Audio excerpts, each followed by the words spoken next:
A graça e a paz do Senhor sejam com todos vós, irmãos. Amém? Antes de mais nada, dar só um breve esclarecimento aqui sobre a situação. Eu decidi fazer o vídeo dessa forma, entendi assim através do Espírito Santo, que, como eu havia dito lá no início, no primeiro vídeo que eu decidi criar e postar nesse canal, nada do que eu tenho feito tem sido feito em prol do Abraão ou das minhas vontades, mas eu tenho buscado no Espírito Santo entender o porquê fazer, o para que fazer e o como fazer. Então, se hoje eu decidi fazer esse vídeo assim, somente em áudio, é porque o Espírito Santo ministrou algo no meu coração acerca da forma de como fazer. Mas enfim, Pai, queremos orar a Ti, Senhor Deus. Utilize esse veículo, Pai. Tudo que é manifesto aqui, Pai Santo, que não seja feito por mim, Pai, mas que seja feito pelo Senhor através da minha vida. Toca a cada um aqui, Pai. Instrua, Pai Santo, no coração de cada um, que cada um possa ver a Tua manifestação através dessas palavras que serão ditas e que venha fazer fluir em cada um a Tua presença para a honra e glória do Teu santo nome. E em nome de Jesus, o respaldo bíblico que eu quero dar para estar me manifestando hoje através do áudio está no livro de Romanos, no capítulo 10, no verso 17, que nos diz o seguinte: e assim a fé vem pela pregação, e a pregação pela palavra de Cristo. Ou seja, a gente recebe algo de Deus, a gente vive algo de Deus quando a gente busca algo de Deus, quando a gente busca no Senhor ali ouvir dele o que ele quer manifestar através da nossa vida. E a forma de ouvir a Deus muitas vezes é através da palavra dele, a palavra que já foi expressa por ele para nós, já está escrita ali na Bíblia. Mas dando sequência aqui na ministração de hoje, eu não quero pregar em prol de uma nova religião. Eu não quero que quem está me ouvindo aí deixe de frequentar a sua congregação para frequentar a congregação na qual eu estou. A única coisa que realmente deve ser pregada, a única coisa que existe, o único nome que existe, o nome que está acima de todo nome, no alto do céu ou sobre a terra, e esse nome é Jesus. Não importa ouvir a mim nesse momento, não importa ouvir ao Abraão ou qualquer outro pregador famoso, o que importa é conhecer Jesus. Nenhuma religião produz salvação por si só. Nenhum pastor, pregador, padre, presbítero, bispo, apóstolo, ou qualquer que seja o título que ele possua, tem a capacidade de nos dar a vida eterna, sabe, irmãos? Porque essa vida eterna não pertence a nenhum deles. O único que realmente é o detentor dessa vida eterna, o único que pode efetivamente nos dar essa vida eterna, e, que coincidência, esse alguém é Jesus, por isso que ele é o único nome, o Senhor dos Senhores, não há outro nome. Hoje, você aí, eu, enfim, nós nos orgulhamos por sermos católicos, evangélicas, espíritas, budistas, etc. Mas nenhuma dessas religiões pode efetivamente fazer nada por nós.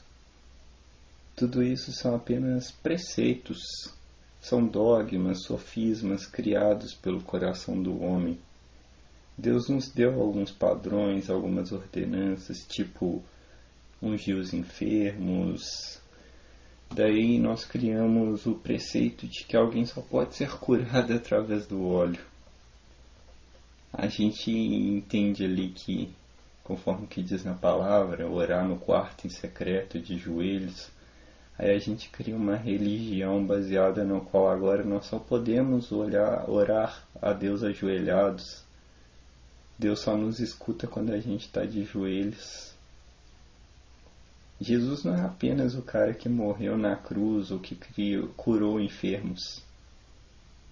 Ele é Deus, ele faz parte de Deus, ele é Senhor. Ele deve ser Senhor da minha, da sua vida.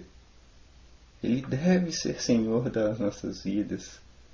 Aceitar Jesus como o único e suficiente Salvador não é achar que Ele precisa de mim para alguma coisa. Não é pensar que de agora em diante Deus precisa de mim para produzir minha própria salvação. Mas é admitir publicamente que eu preciso de Jesus.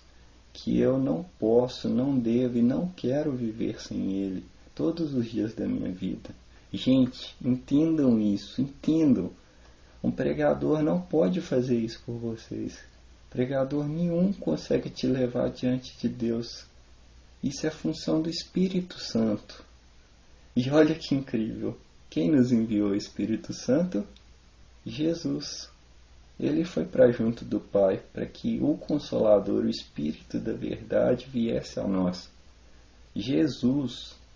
Tudo que foi feito através dele. E sem ele, nada do que foi feito se fez. É o que diz a palavra de Deus. Tudo através dele. Na época em que nosso Senhor Jesus caminhou sobre a terra, a maior religião, a mais respeitada, era o judaísmo. E nessa religião existiam duas seitas principalmente, os fariseus e os saduceus. Qualquer semelhança com o nosso período atual é mera coincidência. Mas enfim, mas a questão é que quando lemos a Bíblia, vemos Jesus sendo extremamente duro com eles, extremamente rígido, às vezes até, sei lá, eu ousaria usar que Jesus bate muito nos fariseus, enfim. A ponto até de que a gente chega a atribuir um certo juízo a respeito deles, né? É igual quando você lê ali um livro ou assiste um filme e aí você começa a se identificar com o personagem principal, a gente chega até a sentir uma certa raiva ali dos fariseus por ver a forma com que Jesus lida com eles, né? Tem gente que eu conheço que até fala dos fariseus como se eles fossem piores do que as prostitutas daquela época. É como se eles fossem mais pecadores do que as prostitutas lá. E só fazendo um paralelo aqui, Jesus não evitou o apedrejamento de Maria Madalena por causa da justiça que estava nela, mas por causa da justiça que estava nele. Era só um paralelo que eu entendi no Espírito Santo aqui de fazer, porque muitas vezes, já que eu usei esse exemplo aqui, de que realmente eu conheço pessoas que olham para aquela época e veem assim, nossa, os fariseus eram o pior tipo de pessoa que existia, porque Jesus batia muito neles. E aí pensa assim, não, então Jesus gostava mais das prostitutas, porque ele andava no meio delas, mas os fariseus não prestam, gente. As prostitutas, tanto naquela época como hoje em dia, são pessoas pecadoras. A gente tem que entender isso. Como o próprio Jesus diz, ele veio para resgatar os pecadores. Ele não andava no meio dessas pessoas porque era um povo maravilhoso, porque era melhor do que os fariseus. A questão é que ele estava buscando os que precisavam ser curados. Ele era o médico dos médicos, ele queria resgatar os que estavam cativos. E quando Jesus salvou Maria Madalena, foi única e exclusivamente pela justiça que no nosso Senhor habitava, não por algo na vida de Maria Madalena, não porque ela tinha algo ali maior que todas as demais pessoas do ambiente.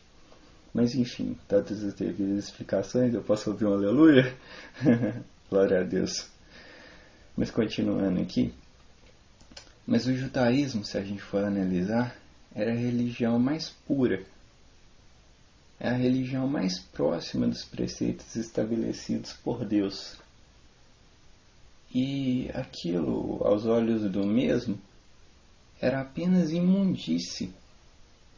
Jesus olhava para tudo aquilo com desprezo, com repugnância.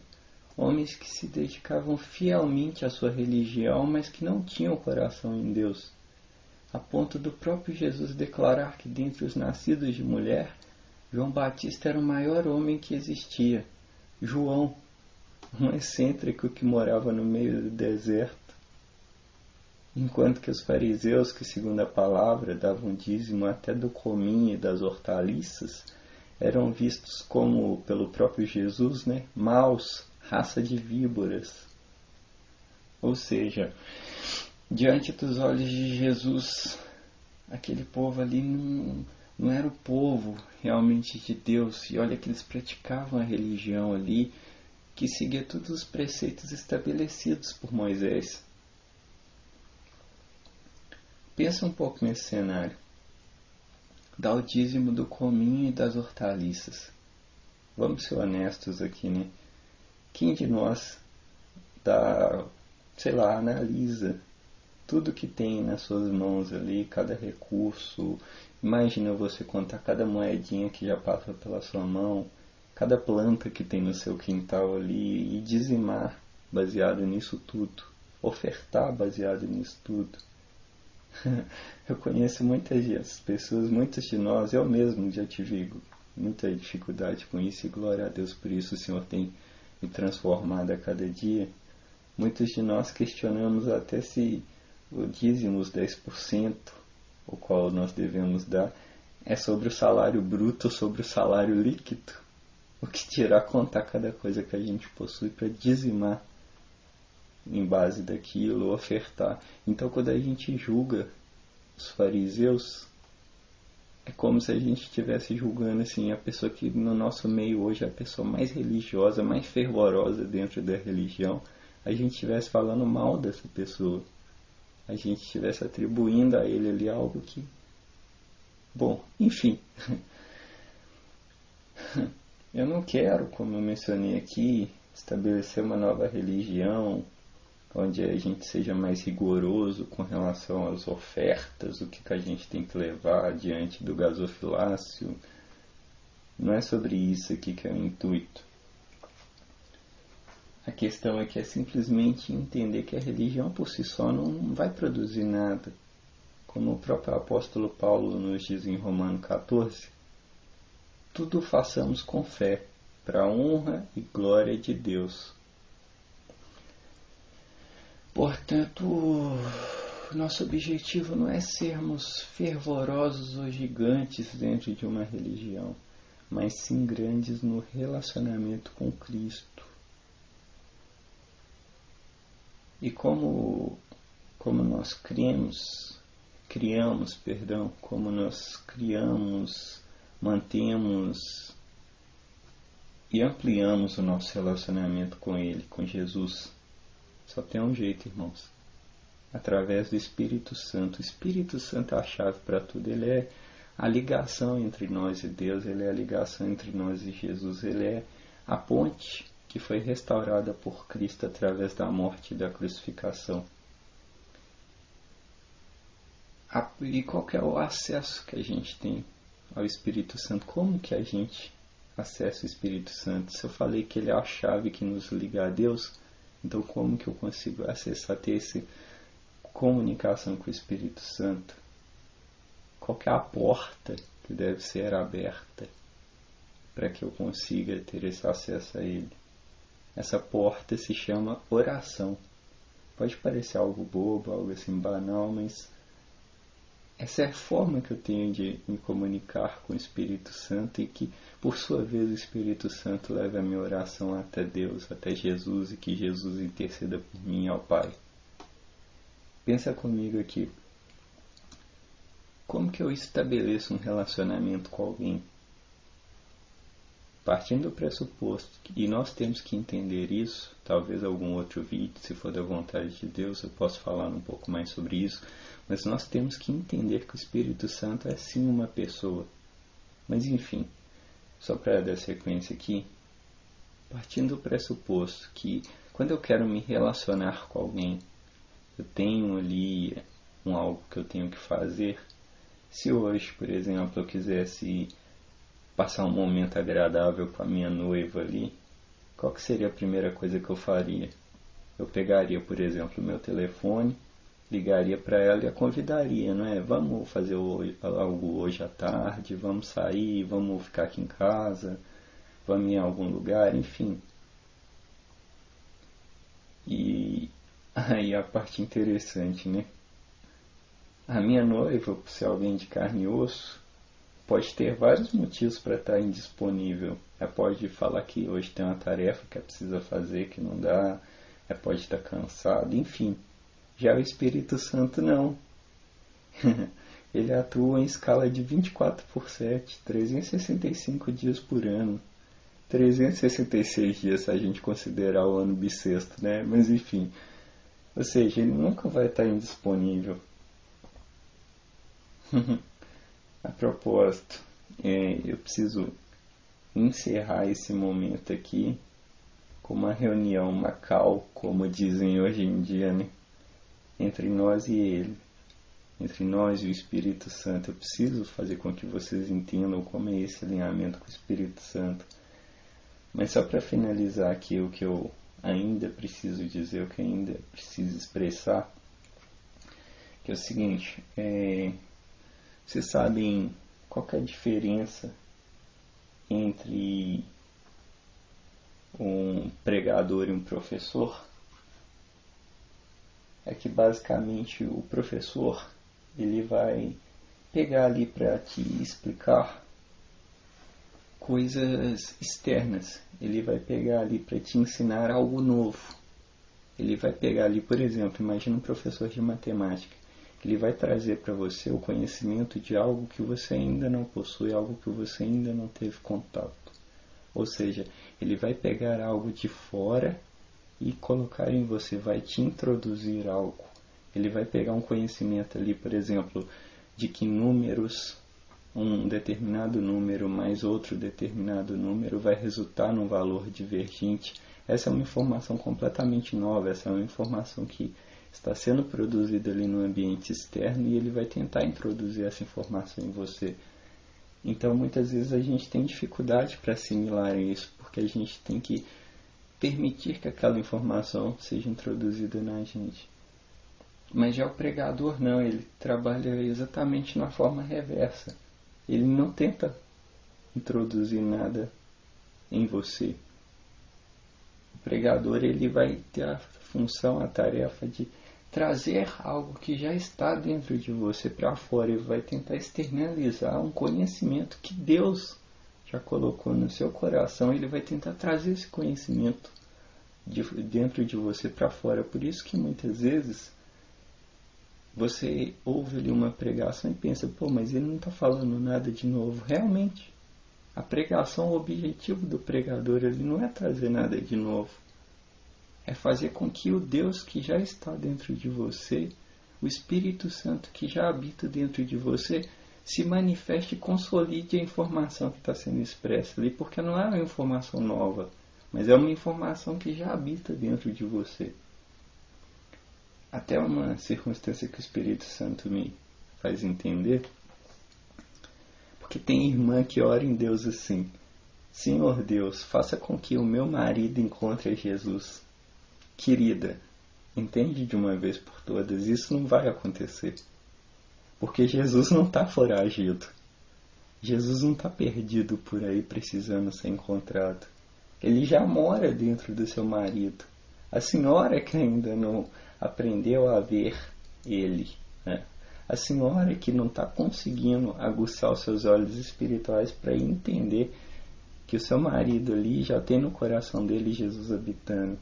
Tão pouco também a senhora não está tendo a condição de trazer esse Jesus para fora através da vida do seu marido.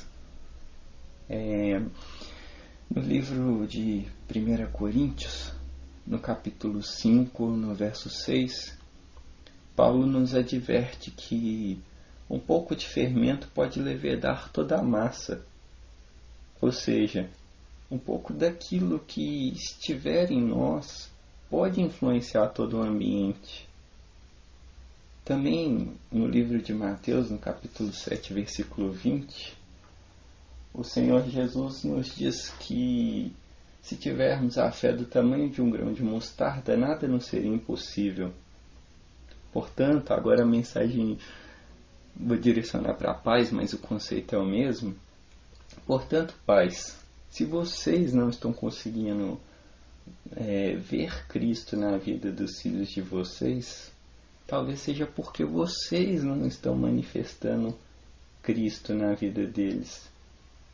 Se vocês não estão conseguindo ver ali os seus filhos vivendo, tendo uma vida cristã, talvez seja porque vocês não estão conseguindo trazer esse Cristo para fora, para o contexto de vivenciar Cristo na vida do filho de vocês.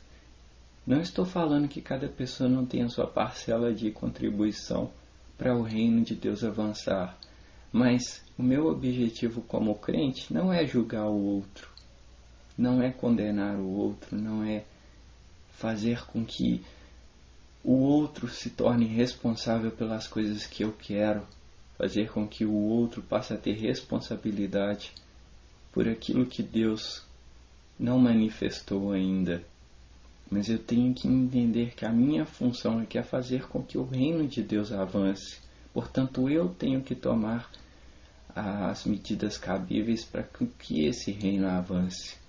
Se hoje eu já me aliancei com alguém, se hoje, por exemplo, eu casei com alguém e tenho a intenção de que nós tenhamos um relacionamento na presença de Deus, eu não tenho que esperar que o outro se mova em Deus.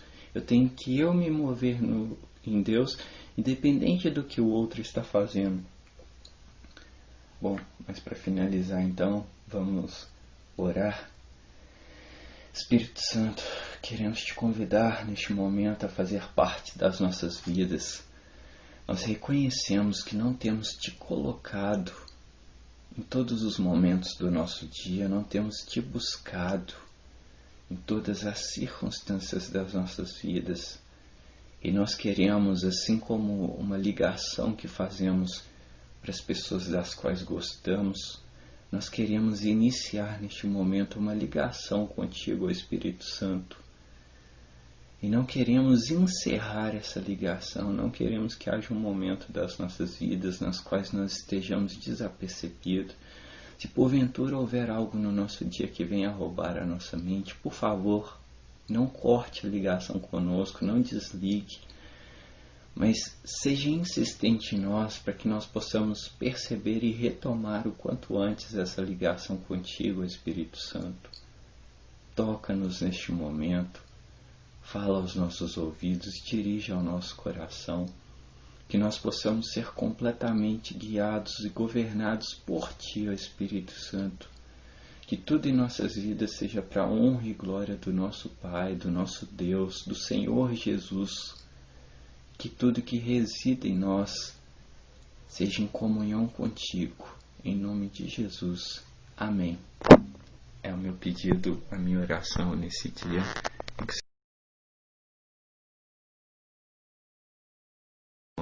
Para viverem e desfrutarem da presença do Senhor, em nome de Jesus. Amém.